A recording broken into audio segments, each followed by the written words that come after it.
Slovenija v bistvu sledi evropskim ciljem in zavezam, katere smo si zadali. In sicer prvi cilj je konec leta 2020 doseči 25% delež obnovljivih virov energije v bruto končni rabi energije.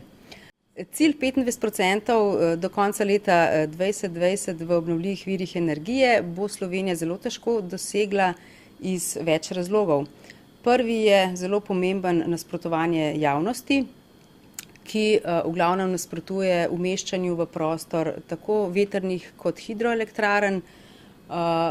Potem imamo tu tudi nevladne organizacije, ki zagovarjajo svoje interese. Eden od pomembnih razlogov, da se nam ta cilj odmika, je pa tudi na srečo pozitivna gospodarska rast, ki seveda povečuje potrebe po energiji, s tem pa se nam delež posledično tudi manjša.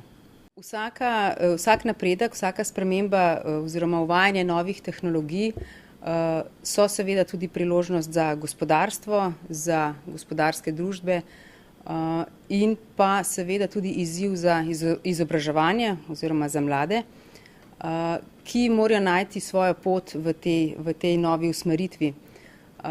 Prehod v energetiki iz centraliziranih virov v decentralizirane in pospešeno uvajanje obnovljivih virov je čisto v bistvu revolucija v energetiki in kdor bo tu našel svojo pot, mislim, da bo prosperiral zelo hitro in dobro.